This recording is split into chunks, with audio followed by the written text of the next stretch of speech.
Mr. Speaker, the President of the United States.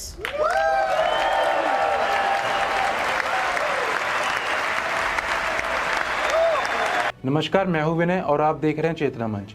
अमेरिकी राष्ट्रपति Donald Trump ने हाल ही में कांग्रेस को संबोधित करते हुए कहा कि कई देशों ने दशकों तक अमेरिका के खिलाफ अत्यधिक टैरिफ लगाए हैं और अब वह उन देशों के खिलाफ वही टैरिफ लागू करने की योजना बना रहे हैं।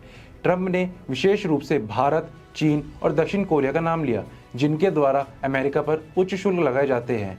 उन्होंने कहा, भारत हमसे 100% ऑटो टैरिफ वसूलता है, चीन हमसे 2 गुना टैरिफ वसूलता है, तो वहीं दक्षिण कोरिया 4 गुना टैरिफ लगाता है। यह सिस्टम अमेरिका के लिए उचित नहीं है और यह कभी उचित नहीं था। ट्रंप ने 2 अप्रैल को एक नई नीति लागू करने की घोषणा की, जिसके तहत जिन देशों ने अमेरिका पर उच्च शुल्क लगाए हैं, अमेरिका भी उनके खिलाफ उतना ही टैरिफ लगाएगा। उन्होंने यह भी स्पष्ट किया कि यह कदम अमेरिका की व्यापारिक स्थिति को सुधारने और देश की अर्थव्यवस्था को फिर से मजबूत करने के लिए है।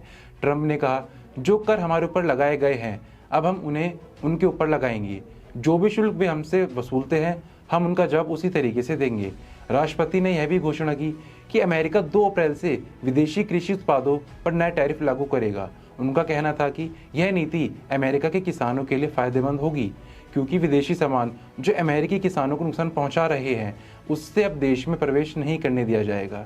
ट्रंप ने उदाहरण देते हुए कहा कि विशेष रूप से एल्यूमीनियम, कॉपर, लंबर और स्टील पर 25% टैरिफ लागू किया जाएगा। उन्होंने यह भी जोड़ा, यह कदम सिर्फ अमेरिकी नौकरियों की सुरक्षा के लिए ही नहीं, बल्कि यह हमारे देश की आत्मा की रक्षा करने के लिए भी है। ट्रंप ने कनाडा और मैक्सिको पर भी निशाना साधा।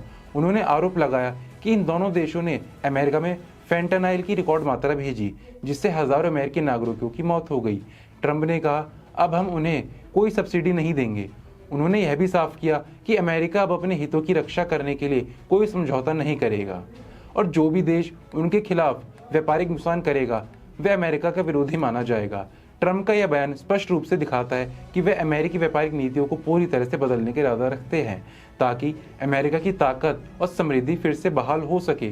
2 अप्रैल से लागू होने वाली नई व्यापारिक नीतियां इस बदलाव का संकेत देती हैं, जिससे अमेरिकी व्यापार को एक नया रास्ता मिल सकता है।